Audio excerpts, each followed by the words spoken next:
ரொம்ப நாள் ஆசைப்பட்டது எனக்கு கிடச்சிட்டுங்க. அது என்னன்னு தானே பார்க்குறீங்க, இந்த டைரி தாங்க. நான் ரொம்ப நாள் ஆசைப்பட்டுட்டே இருந்தேன்னா அது கிடச்சிருச்சு. எனக்கு எங்கேருந்து கிடச்சிருக்குன்னா தேங்காய் வியாபாரி சங்கம் தேங்காய் வியாபாரி சங்கம் அங்கே இருந்தாங்க கிடச்சிருக்கு.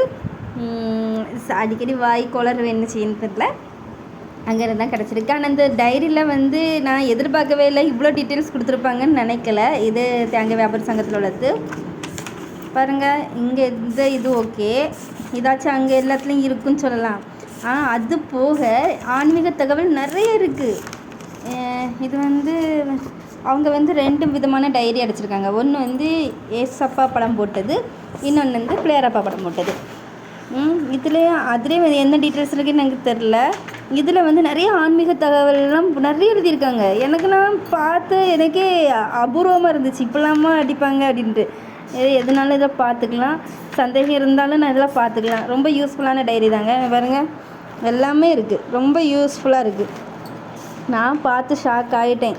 என்னடா இதெல்லாம் இப்படிலாம் உண்டா அப்படிங்கிற அளவுக்கு கூட எனக்கு தெரியாத நிறைய விஷயங்கள் இதில் போட்டிருக்காங்க. எனக்கே ஆச்சரியமாக இருந்துச்சு, இவ்வளோ விஷயம் இருக்குதேன்னு.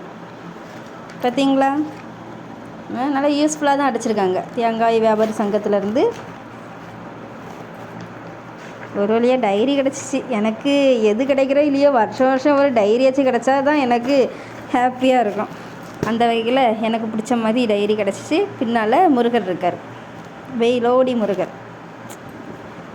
பிள்ளையார் எனக்கு பிடிச்சவர், முருகர் எங்கள் ஹஸ்பண்டுக்கு பிடிச்சவங்க. எப்படி 2 பேரும் பக்காவாக இருக்கார்ல, சமல்ல.